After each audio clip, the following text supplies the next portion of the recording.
Est-ce que quelqu'un peut entreprendre dans la menuiserie sans être menuisier?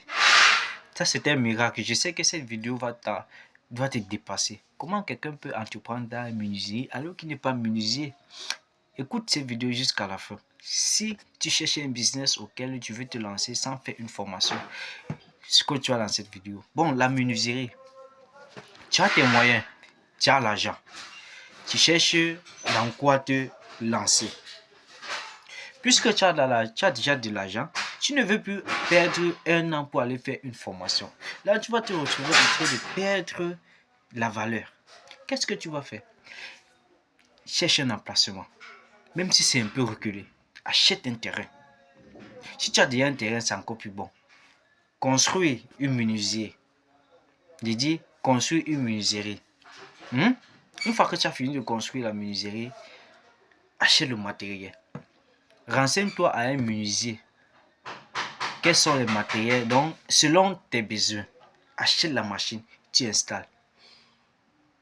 Tu dois embaucher un menuisier. Le menuisier doit faire le travail. Toi, tu ne fais rien. Je dis, toi, tu ne fais rien. Embauche un menuisier. Signe un contrat avec lui. Soit tu le payes le mois, soit tu le payes par article fabriqué. Je dis, soit tu le payes le mois, soit tu le payes par article fabriqué. Ce qui signifie que s'il fabrique une table, tu le payes. Tu vas calculer les revenus, tu le payes.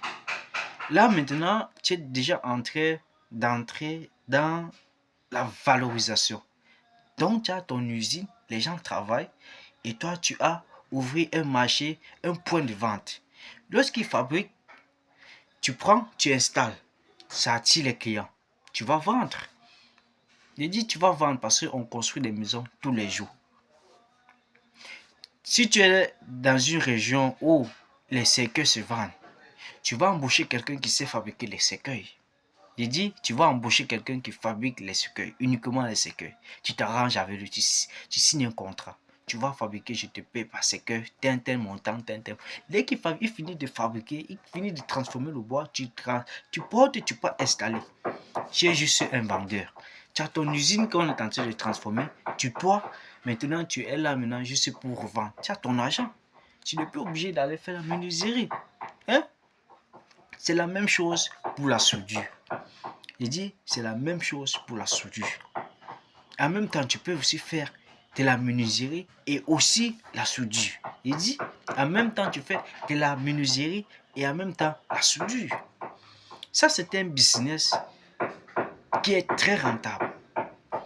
Je dis qui est très très rentable. Si tu as tes moyens, investis-toi dans ça. Tu fais dans les deux projets là, la menuiserie et la soudure. Tu fabriques des chaises, tu fabriques plus des portes, tu fabriques des choses en bois et en fer. C'est très simple. C'est très simple. Tu achètes le matériel, tu viens là-bas, on installe. Est-ce que tu ne serais pas rentable?